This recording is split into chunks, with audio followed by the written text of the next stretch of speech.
प्यारे बच्चों, तो आज हम क्लास 6 का चैप्टर नंबर 2 के एनसीईआरटी के क्वेश्चंस देखने वाले हैं। क्वेश्चन जो चैप्टर है आपका, चैप्टर का नाम क्या है? Ocean and continent. ये कौन सा चैप्टर है आपका? ज्योग्राफी का चैप्टर है। पहले तो आपकी अलग अलग बुक्स होती थी, अब तो आपकी सारी एक ही बुक्स है, इसलिए मैंने आपको बता दिया कि किसका चैप्टर है, ज्योग्राफी का। इसका फर्स्ट क्वेश्चन क्या है आपके एनसीईआरटी का? What are the oceans and continent. की हमारा ओशन क्या होता है, कॉन्टिनेंट क्या होता है, और उनके नाम क्या क्या है।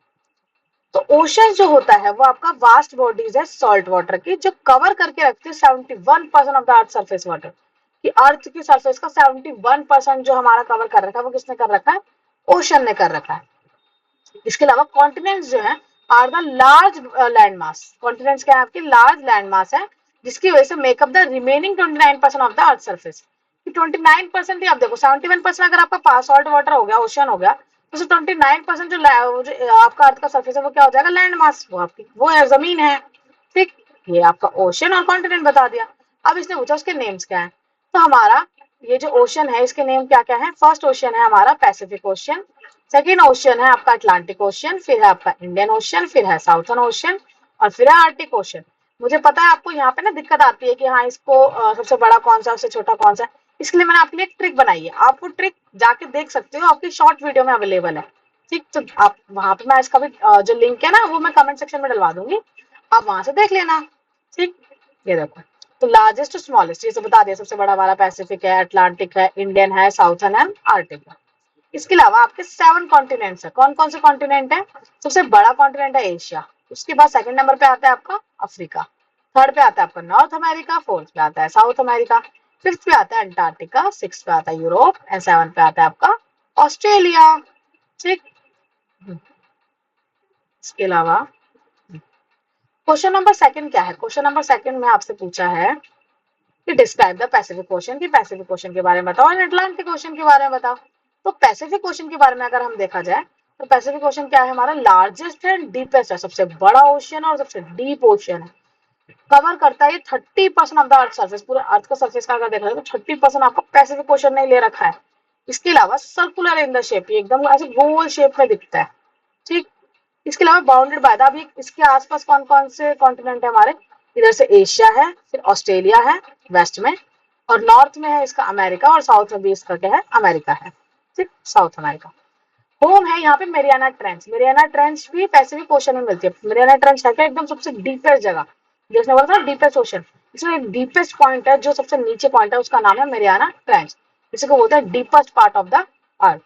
ठीक, इसके अलावा है अटलांटिक ओशन। अटलांटिक ओशन में क्या है? सेकंड लार्जेस्ट है अटलांटिक ओशन। फर्स्ट लार्जेस्ट आपका पैसिफिक था, सेकंड लार्जेस्ट आपका अटलांटिक है। अटलांटिक की जो शेप है बेटा वो कैसी है? एस शेप का है, क्योंकि ऐसे आता है, इधर से नॉर्थ अमेरिका, इधर से साउथ अमेरिका, इधर से यूरोप, और इधर से हमारा अफ्रीका।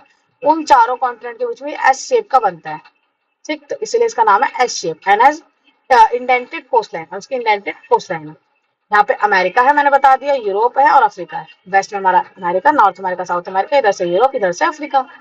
ये बिजिएस्ट ओशन है for the trade and commerce, क्योंकि यहाँ पे आपस में बहुत ज्यादा ट्रेड एंड कॉमर्स होता है, तो बहुत बिजी रहता है ये वाला ओशन। ठीक, उसने ये पूछा था आपका पैसिफिक ओशन और अटलांटिक ओशन के बारे में पॉइंटर्स, मैंने आपको ये दिया, डायरेक्टली आप लिख सकते हो पेपर में और अच्छे नंबर ला सकते हो।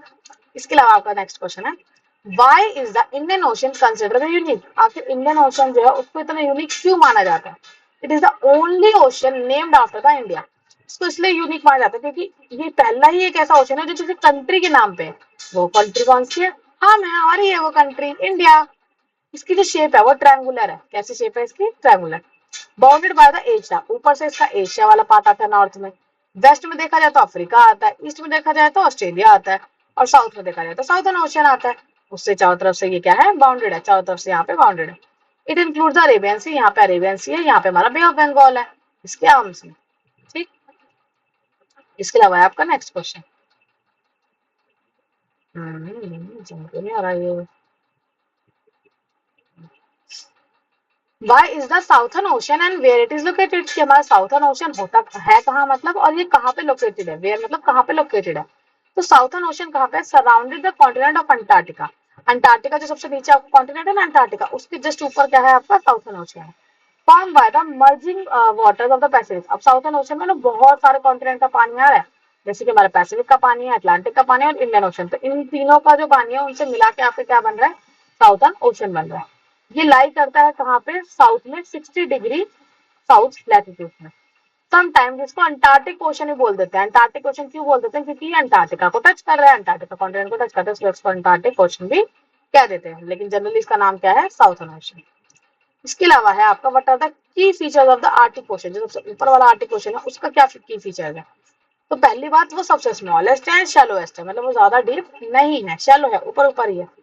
Located around the North Pole, ऊपर से आपका नॉर्थ पोल है, within the Arctic Circle. Connect है ये आपके पैसिफिक ओशन से via the Bering Strait. Bering Strait पतला सा रास्ता होता है, उसके बीच से कनेक्टेड है ये आर्टिक ओशन। पैसिफिक ओशन से कनेक्टेड है कैसे, बेरिंग स्ट्रेट के थ्रू, रास्ता बीच का। सराउंडेड है by the northern coast of the North America and the Eurasia. Northern coast से सराउंडेड है, जो कि हमारा नॉर्थ अमेरिका का पार्ट है और यूरेशिया का पार्ट है। इसके अलावा name the continents and describe any two. Continents के नाम लिखो और किसी भी दो को डिस्क्राइब कर दो। जैसे कि आपका एशिया है सबसे बड़ा, फिर अफ्रीका है, north America, south America, Antarctica, Europe और ऑस्ट्रेलिया। अभी हम नाम पढ़े थे। अब दो कॉन्टिनेंट बताने पूछा था, इसलिए तो दो कॉन्टिनेंट हम स्टार्टिंग के दो बता देते, कोई से भी दो बता सकते, लेकिन हमने स्टार्टिंग के दो बता दिए। एशिया जो है वो सबसे लार्जेस्ट कॉन्टिनेंट है, हमें याद रहेगा। कवर करता है 1/3 ऑफ द अर्थ का लैंड एरिया। जितना भी हमारे अर्थ का लैंड एरिया, उसमें से 1/3 किसका पार्ट है, हमारे एशिया का पार्ट है। ये कौन कौन से जो यहाँ पे हमारे वो हैं ओशन है जो सराउंड करते हैं एशिया से। ऊपर से देखेंगे तो आर्टिक ओशन है, नीचे से देखेंगे तो इंडियन ओशन है, और ईस्ट में देखेंगे तो पैसिफिक ओशन है। तो तीन ओशन से ये क्या करता है, सराउंड करता है। ये यूरोप से हमारा एशिया कैसे सेपरेटेड है, वो है यूराल माउंटेन के थ्रू सेपरेटेड है। किसके थ्रू, यूराल माउंटेन। फिर अफ्रीका, अफ्रीका जो है सेकंड लार्जेस्ट है। ये हमारा क्रॉस करता है ट्रॉपिक ऑफ कैंसर, मतलब एक अफ्रीका एक ऐसा लौता कॉन्टिनेंट है जिसमें से तीनों हमारे लैटिट्यूड जाते हैं। सबसे ऊपर ट्रॉपिक ऑफ कैंसर, बीच का इक्वेटर और सबसे नीचे का कैप्रिकॉर्न। इसमें जो सराउंडेड है by the water on the three side, तीनों साइड से पानी। ऊपर देखेंगे तो मेडिटेरियन सी, इधर देखेंगे तो अटलांटिक ओशन, नीचे देखेंगे तो इंडियन ओशन।